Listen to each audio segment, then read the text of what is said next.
Esta reunião aqui é o lançamento do projeto Missão 70. Segunda-feira é a nossa reunião geral de pastores com o pastor Mário. Mas eu quero agora, para a gente ir no ponto desse nosso encontro de hoje, ler a palavra de Deus em Lucas, capítulo 10, versículo 1. E quero mais uma vez pedir, eu sei que está um pouco cheio demais, né? Mas eu estou vendo ainda alguns lugares aqui à frente, ó. Marcado? Ué. Tem o que aí em cima aí? Hã? Reservado? Não, pode vir sentar. Pode vir. Quem quiser sentar, pode sentar.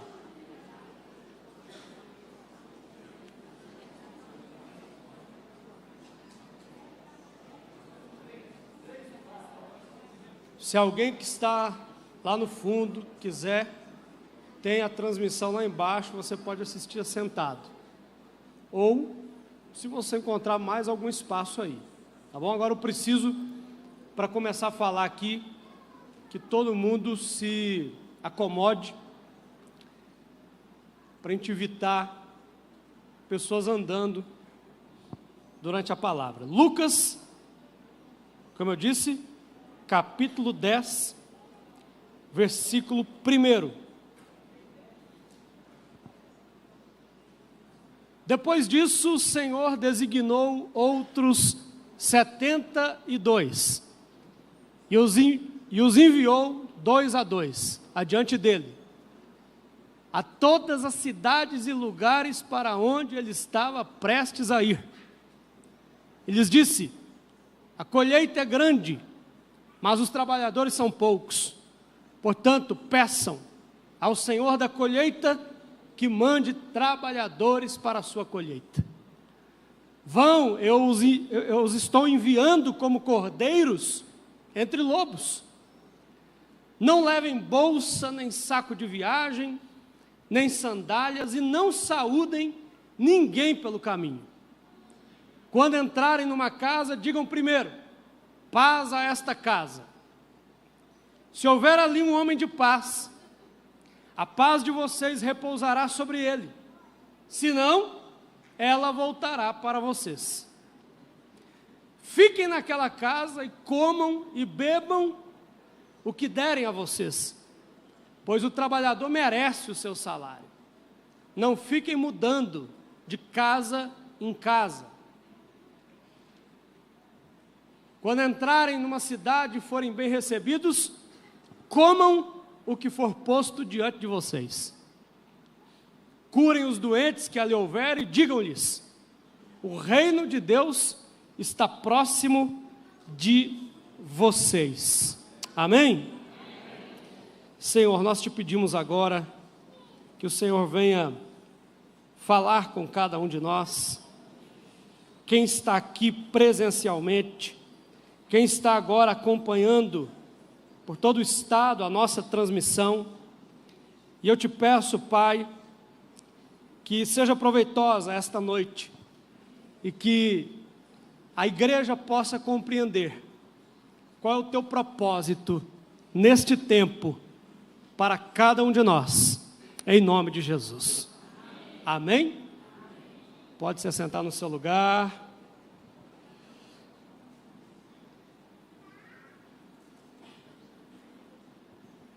O nosso assunto então é Missão 70, embora a gente leu ali 72. É porque este evangelista, apenas ele, registra 72, os demais 70. Então vamos ficar com 70. Vamos ficar, é só nessa versão aí, né? Vamos ficar com 70. Toda vez, irmãos, toda vez que alguma coisa não está indo bem, num grupo, num departamento, não estão correspondendo, isso é na igreja, isso é também em negócios, empresas, né? Tem lá uma equipe que não está rendendo, tem um time lá que não está correspondendo ao que se espera. Geralmente, a maioria das pessoas que estão liderando, Altair, atende aqui para mim, por favor, esse aqui tem que atender. Geralmente, as pessoas que estão liderando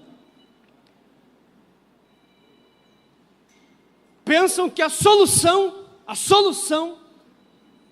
é trocar o líder, ou trocar o chefe, ou trocar o encarregado, ou trocar o presidente do grupo missionário. Só que o que as pessoas não entendem, e é uma regra, pode deixar comigo aqui que eu estou usando, é uma regra chamada 85-15. Ela diz que 85% dos problemas de uma instituição estão relacionados ao sistema que ela se utiliza. E apenas 15% dos problemas estão relacionados com as pessoas que operam o sistema. Então a gente acha que vai solucionar tudo trocando a pessoa. Mas essa regra diz que geralmente o problema maior não é a pessoa que lidera, mas é o sistema que impera. Eu quero falar sobre o sistema de Jesus. O sistema de Jesus. Jesus não fez e não disse nada aleatoriamente. Ele não fez e não disse nada sem propósito. Tudo que ele fez, tudo que ele disse, foi intencional. Intencional. Quando você lê os evangelhos, sem um olhar cuidadoso, atento, e vou dizer mais, você tem que ter revelação de Deus para perceber isso. Existe um padrão que Jesus utiliza. Jesus usa grupos menores, grupos intermediários e grupos maiores. Esse é o sistema de Jesus. O primeiro e menor grupo do sistema de Jesus é o que está escrito lá em Mateus 18:20. Onde estiverem 2 ou 3 reunidos no meu nome, ali eu estarei. Primeiro grupo de Jesus é o grupo de 2 ou 3, ou de 2 ou 3 pessoas. Preste bem atenção aqui. Que talvez com aplauso aí você não ouviu bem, vou repetir. O primeiro grupo de Jesus, intencional, grupos de 2 ou 3. Se você reler, principalmente o Novo Testamento, você vai encontrar esse padrão. Não aceitem denúncia contra presbítero, a não ser aquela que seja sustentada por 2 ou 3 testemunhas.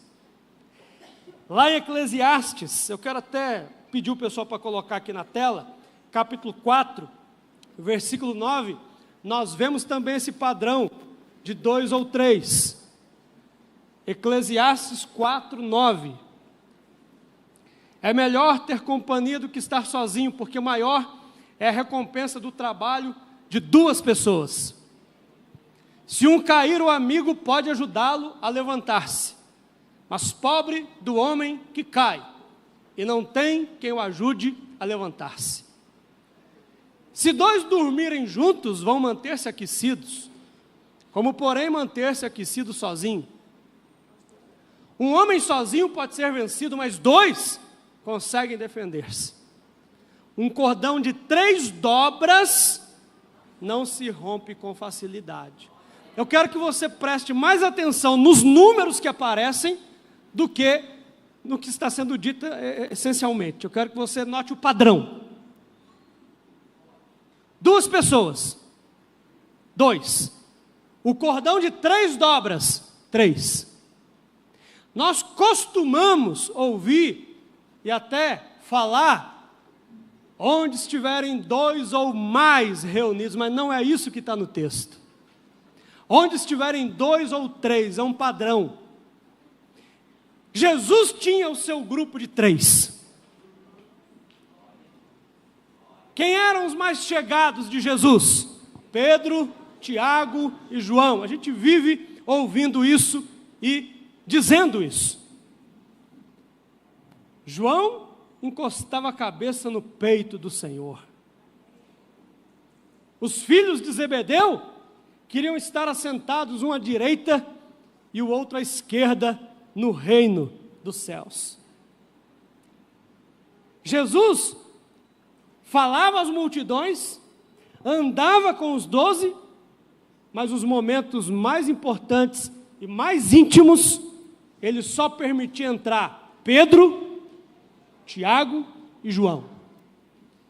No Getsêmani, os discípulos foram até a entrada. Quando chegou lá, ele barrou o restante e disse: agora daqui para frente, vão entrar comigo Pedro, Tiago e João.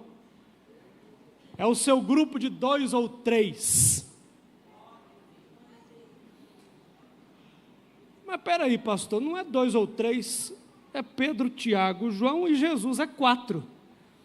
É porque toda vez que estiverem 2 reunidos, ele será o terceiro. E toda vez que estiverem 3 reunidos, ele será o 4.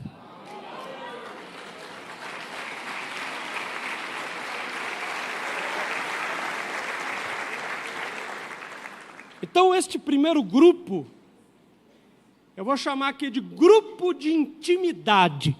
Todo mundo deveria ter um grupo de intimidade. Pessoas da sua intimidade, com quem você conversa aquilo que você não conversa com ninguém. Com quem você compartilha aquilo que você não compartilha com ninguém. Mas para a gente ganhar tempo, eu vou passar para o segundo grupo. Esse já é mais conhecido, que é o grupo dos 12. Se no primeiro grupo a palavra-chave é intimidade, no segundo grupo a palavra-chave é comunidade. Eles viviam juntos, tinham tudo em comum, o que era de um era do outro. Comunhão, não tanta intimidade como no grupo de 2 ou 3, mas uma certa intimidade, relacionamento, troca de experiências, cresciam juntos, andavam juntos. Veja, tem igreja nossa que trabalha em célula, tem igreja nossa que trabalha com algo parecido, com um nome diferente. Tem igreja nossa que trabalha com discipulado. Tem igreja que não trabalha com nenhuma dessas, vamos dizer assim, metodologias. Mas se você olhar para a sua igreja, você vai perceber um padrão, porque é da nossa natureza. Sem organizar nada, naturalmente a igreja vai se organizando em grupos. Surge o grupo de coreografia, surge o grupo de teatro, surge um outro grupo qualquer, e geralmente, se você olhar, o padrão se repete. O grupo fica ali entre 10, 12, 15 pessoas, mais ou menos. Quando começa a ficar muito grande, o pessoal já quer formar um outro grupo. Porque essa é a nossa natureza, e esse é o padrão de Jesus. Quando eu digo nossa natureza, é a natureza da igreja. porque ele afundou nesse padrão, nesse sistema. Primeiro, intimidade. Segundo, comunidade. Mas agora eu vou ao terceiro grupo, que é o mais importante para nós aqui nesta noite. Quando eu estou em intimidade num pequeno grupo de 2 ou 3, quando eu estou em comunidade, num grupo ali entre 10, 15 pessoas, que quase toda igreja vai ter esses grupos pequenos, a maioria delas organizados e algumas sem organizar, mas eles surgem naturalmente. Esses grupos nos preparam para fazer parte do terceiro grupo, que é o grupo dos 70. Porque se no primeiro a palavra é intimidade, no segundo a palavra é comunidade, no terceiro a palavra é missão. Missão. O 70 é um grupo tático. O 70 é um grupo que tem uma missão. Porque nós não fomos chamados para só ficar na intimidade, só ficar na comunidade, mas a intimidade e a comunidade nos preparam para a missão. A igreja não pode se enclausurar em templos, mas ela tem que sair para fora das 4 paredes.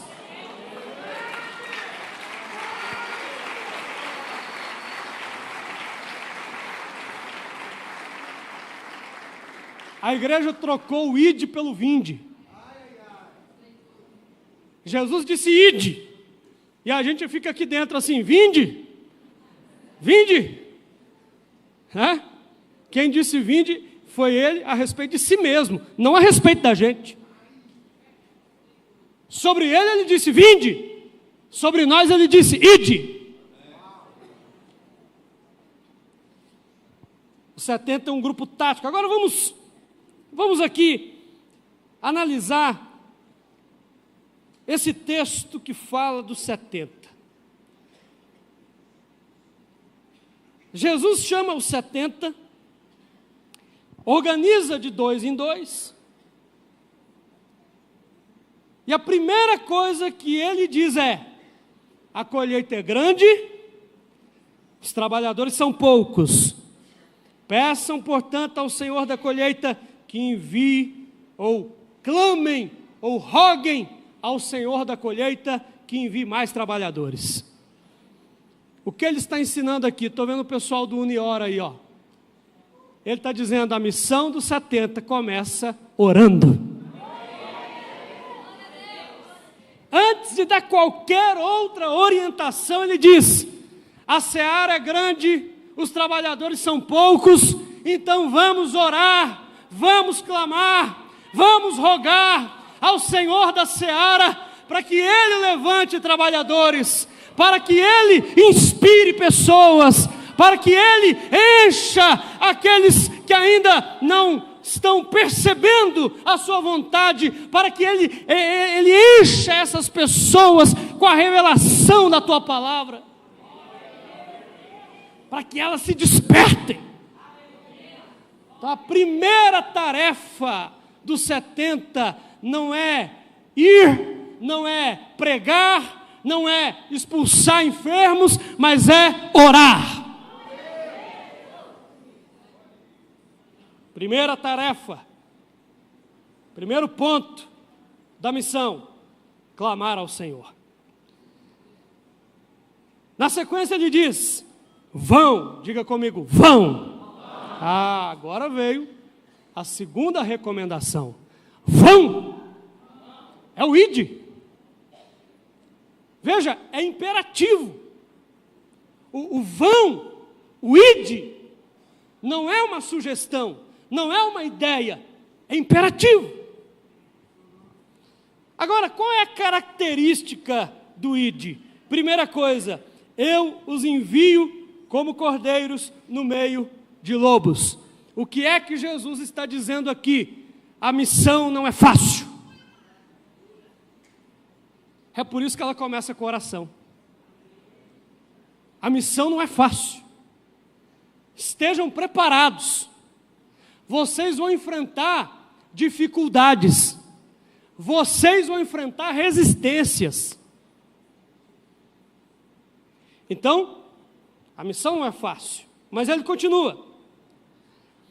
Não levem bolsa, nem saco de viagem, nem sandálias, e não saúdem ninguém pelo caminho. Duas coisas aqui. Primeira, não levem bolsa, nem saco de viagem, nem sandálias. O que é que Jesus está ensinando para eles? Vocês não precisam de nada, porque eu vou suprir tudo. Quando eu preparo a minha bolsa, quando eu separo o meu saco de viagem, quando eu separo ali, limpo, deixo preparadinha a minha sandália, eu estou dizendo com isso, eu é que supro a minha necessidade. Mas quando eu vou sem levar nada, eu estou dizendo, Ele é quem supre todas as minhas necessidades.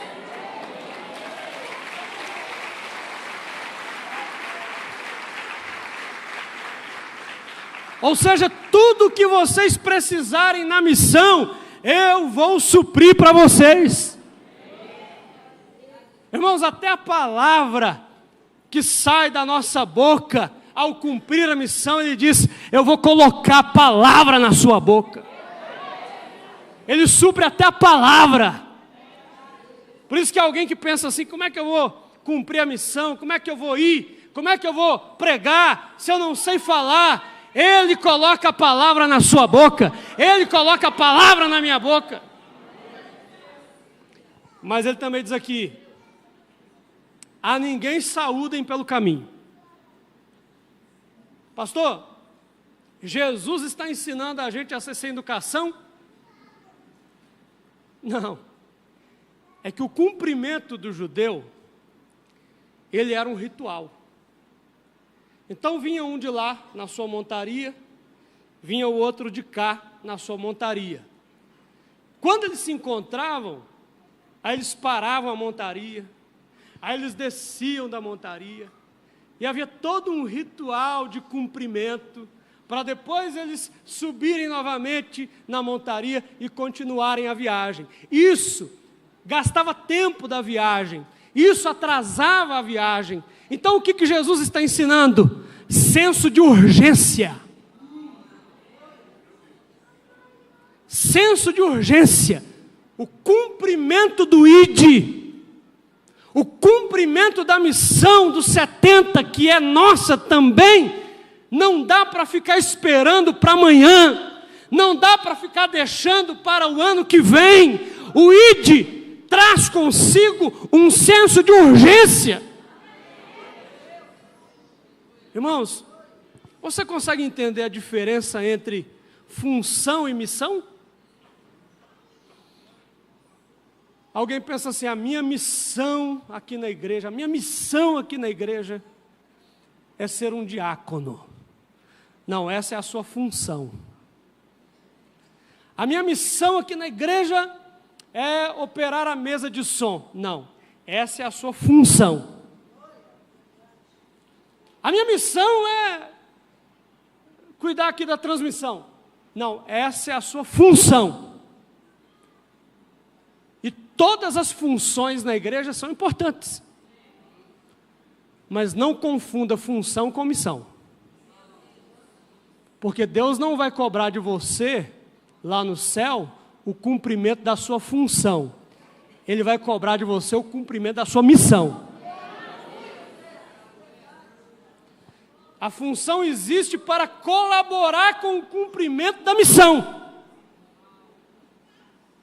Então, por exemplo, alguém que está na recepção, é a função da pessoa. Aí chega um convidado, e aquela pessoa que está na recepção trata bem, recebe bem, dá um sorriso, oferece um café, dá um abraço, diz, seja bem-vindo. A pessoa que está vindo pela primeira vez é bem recebida. Isso está contribuindo para a missão. Quando alguém está aqui operando a câmera e a palavra alcança lá alguém que de repente resolveu colocar no link, entrar no YouTube e ouvir a palavra e ela é alcançada, então a função dessa pessoa aqui está contribuindo para a missão. O propósito final sempre será a missão e não a função. Eu lá na igreja eu prefiro que alguém abandone a função para cumprir a sua missão do que deixar de lado a missão para ficar agarrado na função. Jesus continua dizendo: quando entrarem em uma casa, digam primeiro, paz a esta casa. Se houver ali um homem de paz, a paz de vocês repousará sobre ele, caso contrário, ela voltará para vocês. Veja, na Bíblia toda, Deus tem alguma coisa com casas. Quero falar, eu e os coordenadores vamos falar melhor sobre isso no dia 16 de março. Deus tem alguma coisa com casas.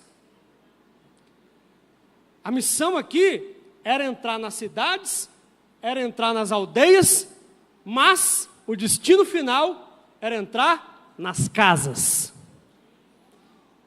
E seja qual for o modelo, eu não estou aqui falando que você tem que fazer esse modelo, tem que fazer aquele modelo, tem que ter célula, tem que ter discípulo. Não, cada um trabalha no seu modelo, mas nós não podemos abandonar as casas. Nós temos que entrar nas casas, irmãos. Seja qual for o modelo, seja qual for o método, nós temos que entrar nas casas. Deus tem uma coisa com casas. Então vocês vão entrar na casa e vão declarar paz. E vão dizer: o reino dos céus chegou. Essa é a nossa pregação. O reino dos céus chegou. Agora eu quero ler aqui o que eu não tinha lido no início. Lá no versículo de número 16, ele diz assim: quem dá ouvidos a vocês, dá ouvidos a mim. Quem rejeita vocês, me rejeita. E quem me rejeita, também rejeita a quem me enviou. Os 70 voltaram alegres e disseram: Senhor, até os demônios se submetem a nós em teu nome. Ele respondeu: eu vi Satanás caindo do céu como relâmpago. Dei a vocês autoridade para pisarem sobre cobras, escorpiões e sobre todo o poder do inimigo. Nada lhes causará dano. Contudo, alegrem-se, não porque os espíritos se submetem a vocês, mas porque o nome de cada um de vocês está escrito no céu.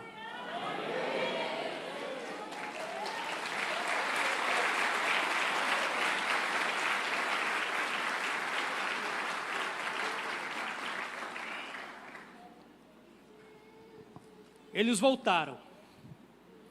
E eles voltaram com um relatório. E eles começaram a prestar esse relatório a Jesus. E no relatório, eles diziam: os demônios saíam quando nós orávamos no seu nome. No relatório, eles diziam: pessoas foram curadas quando nós oramos no seu nome. No relatório, eles diziam: milagres aconteceram quando nós oramos no seu nome. E Jesus disse: eu sei, eu dei esta autoridade para vocês. Eu vi o diabo caindo como um relâmpago.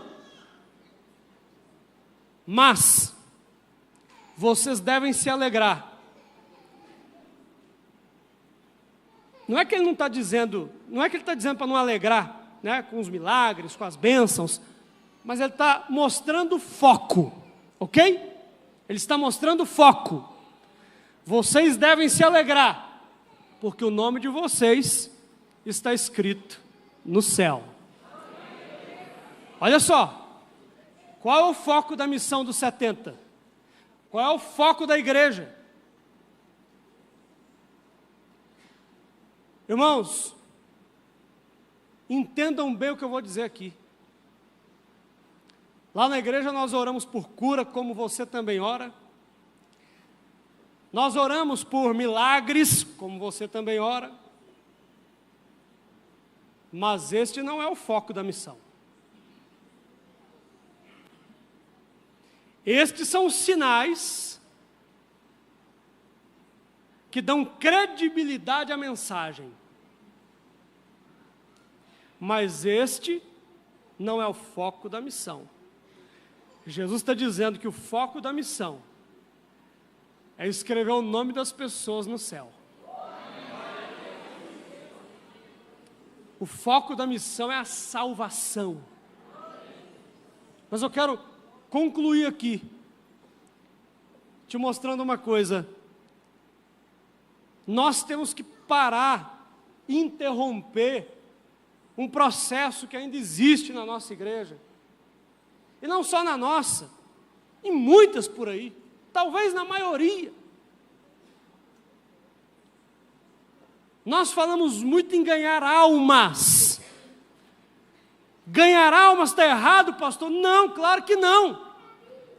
Mas o que Jesus pediu, aliás, o que Jesus ordenou, é mais do que ganhar almas. Ele ordenou: ide e fazei discípulos. E nós ainda achamos que basta trazer alguém na igreja, a pessoa vir aqui no apelo, aceitar Jesus e a nossa missão está cumprida. Não! Não! 1000 vezes não! A nossa missão não é só ganhar almas. Ganhar almas é um ponto no processo inteiro. A nossa missão é fazer discípulo. Fazer discípulo. Fazer discípulo é muito mais do que ganhar almas, irmãos. Então não podemos nos contentar em apenas ganhar almas, mas nós temos que buscar fazer discípulos. Jesus disse: ide e fazei discípulos. Não disse: ide e fazei convertidos, ide e fazei crentes, ide e fazei cristãos, ide e fazei discípulos. É a qualidade do que Jesus quer. De todas as nações, é a quantidade do que Ele quer. Então quem fala assim, a nossa igreja tem pouca gente porque aqui tem muita qualidade. Ou quem fala assim, essa igreja aqui tem muita gente, por isso não tem tanta qualidade. Todas as duas afirmações estão erradas, porque Deus quer qualidade e Deus quer quantidade. Discípulos, qualidade. Todas as nações, é muita gente, quantidade. É o que Ele quer. Aí Jesus vai revelar o processo. Primeiro Ele fala o propósito, e de fazer discípulos de todas as nações. Propósito. Diga assim comigo, propósito. Agora Ele vai revelar o processo. Primeiro passo do processo de fazer discípulo: batizando-os. Batizando-os. Eu digo lá na igreja, é por isso que o diabo trabalha tão fortemente na cabeça das pessoas, para que elas não se batizem, porque ele sabe que esse é o primeiro passo para se tornar um discípulo. E se ele conseguir impedir a pessoa de batizar, ela nunca vai se tornar um discípulo. É por isso que tem tanta conversa fiada sobre não batizar. Não, eu não estou preparado ainda. Por quê? Porque eu ainda fumo. Eu não estou preparado ainda. Por quê? Porque eu gosto de tomar uma cervejinha. Tudo conversa, tudo conversa. Tudo coisas que o diabo coloca na cabeça das pessoas para que elas não se decidam pelo batismo, porque ele sabe que é o primeiro passo do processo. Entendeu? Quando você assistir um batismo ou participar de um batismo, tira da sua cabeça que aquele momento é o momento final, porque aquele momento é o inicial. É ali que começou, Batizando-os em nome do Pai, do Filho e do Espírito Santo. Segundo passo, ensinando-os a guardar tudo o que vos tenho falado. Ensinando-os a guardar, discipulado, ensinamento. Ninguém se torna discípulo sem conhecer a palavra de Deus. Ninguém se torna discípulo sem dominar a palavra de Deus. Ninguém se torna discípulo sem conhecer o seu Senhor. E quem é que tem que ensinar isso? É a igreja, somos nós, os irmãos mais velhos. Mas aí vem o terceiro passo. O primeiro, batizar. O segundo, ensinar, orientar, instruir, discipular, acompanhar. E o terceiro passo?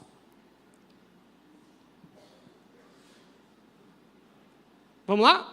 Batizando-os em nome do Pai, do Filho e do Espírito Santo, ensinando-os a guardar tudo o que eu vos tenho ordenado ou falado, e eu estarei convosco todos os dias, até o fim dos tempos. Qual é o terceiro passo? A pessoa só se torna discípula quando ela caminha com Jesus todos os dias. Se não caminhar com Jesus todos os dias, ainda não é discípulo. Tem que caminhar com Jesus todos os dias. Então eu quero fechar dizendo o seguinte: a missão dos 70 começa no ID, começa entrando lá numa casa, pregando, orando, expulsando o demônio, curando enfermos, ungindo as pessoas, fazendo apelo. Mas a missão dos 70 continua até o batismo.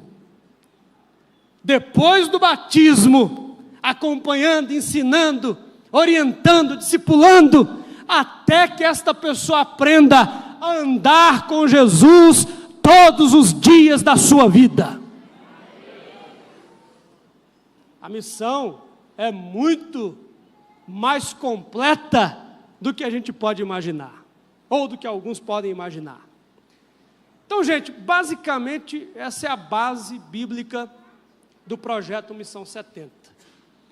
Eu vou dar uma pincelada muito por alto aqui para concluir, mas não tem nada que vocês nunca viram. Grupo tático tem a ver com todos organizados, fazendo a mesma coisa, ao mesmo tempo, de maneira orquestrada.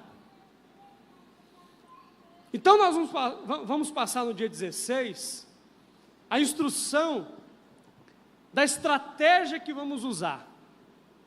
Mas o que nós queremos é reativar nos grupos missionários da nossa igreja essa vocação missionária que é a origem dos grupos missionários.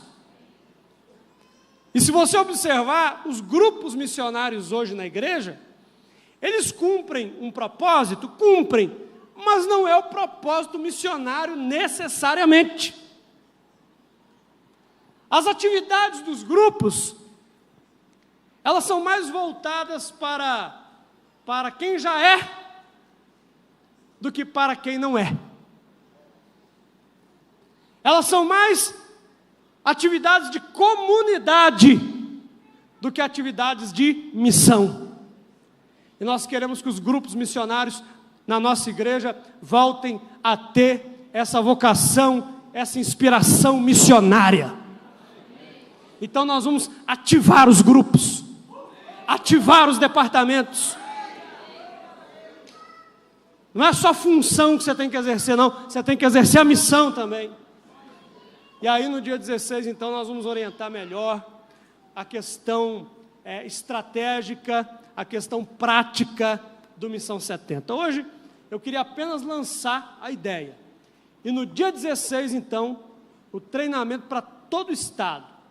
Grande BH presencial, interior online. Mas quem estiver no interior, quiser vir participar aqui, pode também. Fique à vontade. Dia 16, então, todo o nosso estado, no treinamento. Aí sim vai ser treinamento. Por isso que vai ter 3 horas, né? 4 horas de duração, porque vai ser treinamento. Hoje aqui é só o lançamento. Amém? Fica de pé no seu lugar para nós orarmos. Ore a Deus aí e peça a Ele: Senhor, me ajuda a cumprir a missão. Fala: Senhor, desperta na nossa igreja esse senso de urgência no cumprimento da missão. Senhor, grande é a seara, poucos são os trabalhadores.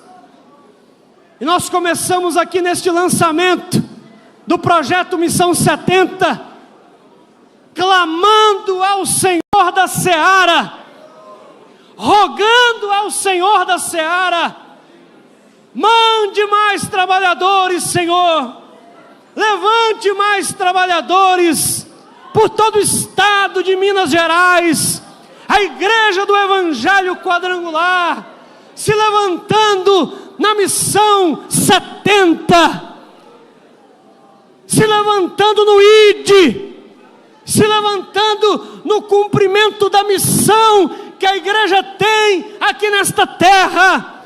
E por isso, essa é a nossa oração. Levanta, Senhor, desperta, Senhor, por todo o estado, onde estiver chegando agora esta palavra, esta mensagem. Levanta trabalhadores para o Missão 70, levanta trabalhadores que vão por todo o estado, revolucionar com a mensagem do Evangelho. Nós vamos entrar nas casas, nós vamos alcançar as famílias, nós vamos curar os enfermos em Teu nome, nós vamos expulsar demônios em Teu nome, nós veremos milagres acontecendo em Teu nome, mas sobretudo nós veremos os nomes de milhares de pessoas sendo escritos no livro da vida, em nome de Jesus. Amém.